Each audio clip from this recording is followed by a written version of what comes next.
Hey there, welcome to LSAT Demon Daily. I'm Nathan Fox, that's Ben Olson, together with the founders of LSATdemon.com and our weekly podcast, Thinking LSAT. We have an email from Sharonique. Go ahead, Ben.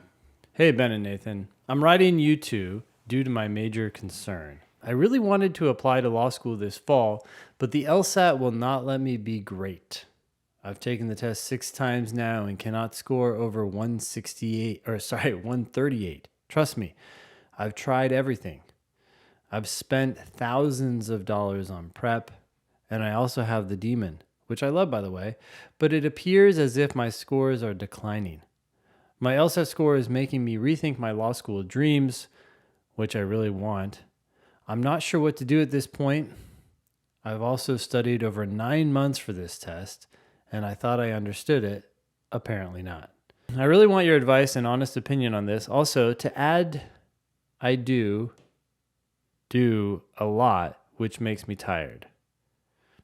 I'm a full-time paralegal at Morgan & Morgan. I'm a paralegal's instructor, a dog mom, and I try to have a social life. P.S. Help, because I'm at the end of my road. I don't want to give up, but my law school journey is not looking good. Okay. Boy, there's a lot in there. What are your reactions? Well, I emailed Sharonique back, and we went back and forth a little bit. I'm not optimistic about her case. I wish I was. I want to help everybody, but I'm just not sure that she's somebody that we can help. She genuinely wants it. She wants to go to law school, but wanting to go to law school is not the same thing as, being able to make the sacrifices and do the things that are necessary to get the right score on the LSAT that's going to actually get her in, or, get her in at the right price. I don't want to get her in. You can tell by the writing here that she's going to struggle a little bit with law school exams and the bar exams, or bar exam in whatever state she decides to take it. She seems like she has too many distractions, bringing up like the dog mom, or, things like that. It's just like, well, something's got to go. Like what you've been doing isn't working. So pick some of these things and get rid of them. Yeah. And do something differently than what you've been doing. And writing to us for help is much appreciated. But like the hard truth is, and this is what I really tried to get across to her, is that at 138, you're understanding almost nothing. Mm-hmm. Like you're just simply not understanding what you're reading. And it didn't even seem like she was understanding my emails that I sent her either, because I was like, hey, can you please not have 100 comma splices in every email you send? Yeah. And you can see from this, right? And like she didn't really engage. She like the very next email that she sent me just had 100 comma splices again. And it was like, hey, I'm not like criticizing you just to criticize you. I'm telling you that you need to clean up your thinking. And one way to clean up your clean up your writing to clean up your thinking. Let's like be clearer about what the fuck we're doing. Mm-hmm. And that's lawyerly behavior. And and then she, like, her follow-up emails, she like started going into all these other stuff about her family, and she's got 1 million like people in the criminal justice system in her family, and she has to go to law school to help those people. And I'm just like, oh dear God, like I understand why you're motivated to do it, but the motivation to do it is not enough. Yeah. So I agree with a lot of what you're saying. I mean, as I read through this, right, like I kept just ignoring the commas, which really should have been periods. Right. I treated them like periods. It's not the biggest deal in the world, but it's not a good sign. Anyways, the 138, people start in the 140s. 138's close to that. I don't know what you've done for thousands of dollars of prep. That's her high of 9 months. Yeah, well, depending on the prep she may have been given, maybe, nothing came of that. And I don't know where she started, and I don't know if that prep helped her at all or was actually just more damaging, right? So I don't know how long She's been working with the demon. There are other prep programs out there that hurt people, right? That Yeah, make their scores go for down. sure. So to the extent that that was happening, like let's assume worst case scenario, she was taking a Kaplan class or something like that, and all the help she was given was actually harmful.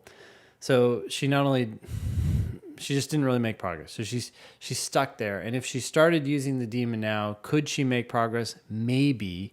But you're right. Like there's something about this whole process too. You've taken the test 6 times now. I'm assuming those are practice tests.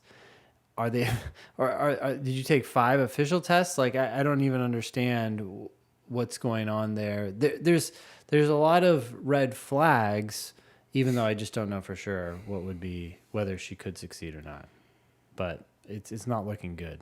Yeah, to the extent that we can help her, it's going to be one question at a time. You have to start actually understanding just a single damn question, one at a time. I mean, to break out of the 130s, you got to get like the first 9 questions per section right. It's not that hard. You got to get the easy ones right. Yep. That's all you have to do is get the easy ones right. Let's start with that. You know, Start people with a lot of question times, 1.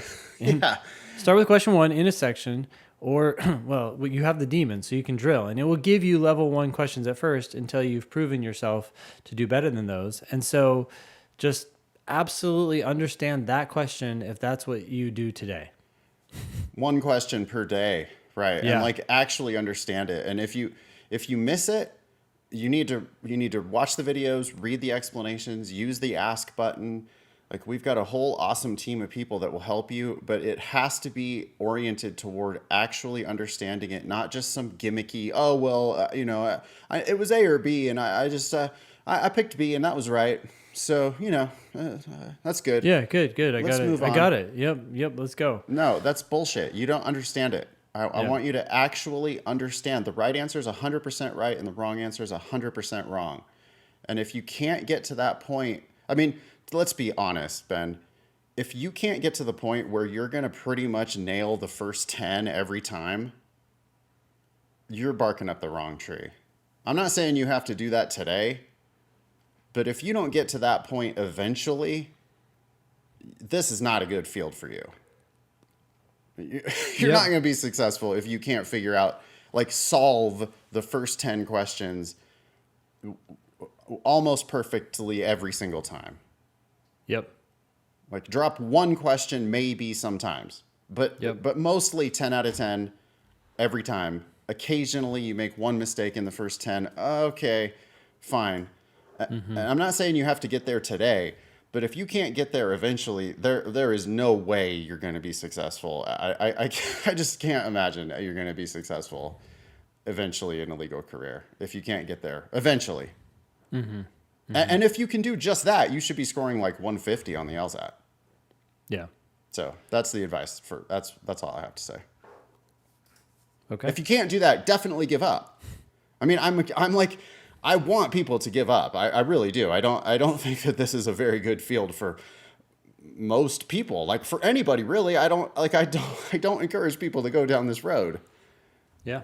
unless you're sure. Like like your family circumstances are not what I'm talking about. I'm talking about the work of a lawyer. You know what they do. You're good at it. You love it.